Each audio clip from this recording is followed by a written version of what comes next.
واللہ ما طلعت شمس ولا غربت الا وان.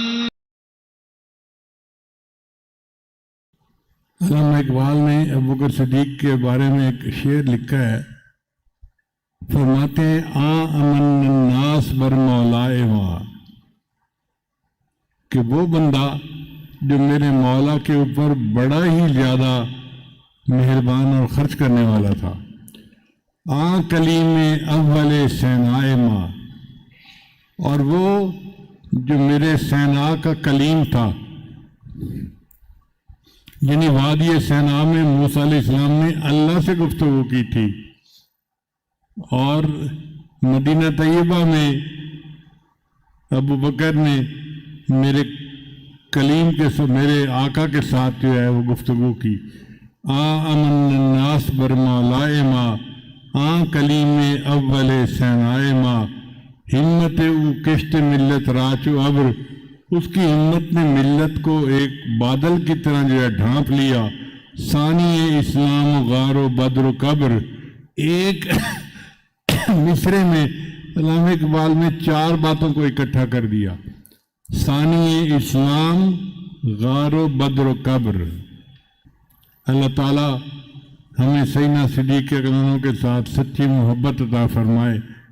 انجم نیازی بہت عجیب بات لکھتے ہیں، فرماتے ہیں تجھے لا کر دکھانا تھا بشر ایسے بھی ہوتے ہیں، خدا نے یہ بتانا تھا بشر ایسے بھی ہوتے ہیں.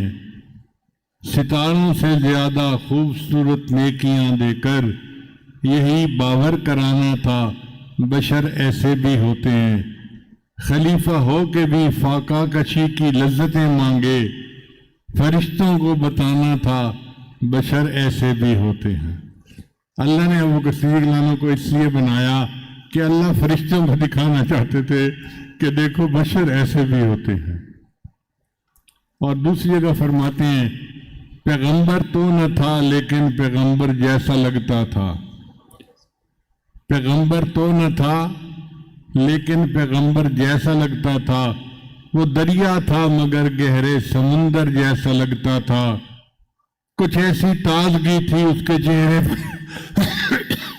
کہ وہ سب کو طلوع صبح کے بے داغ منظر جیسا لگتا تھا.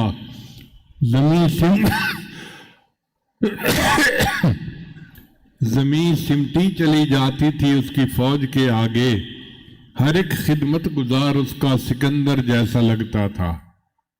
اللہ تعالی ہمیں ان حضرات کی سچی محبت عطا فرمائے، اور دنیا اور آخرت میں اللہ تعالی ہمارا ان کے قدموں میں حشر فرمائے.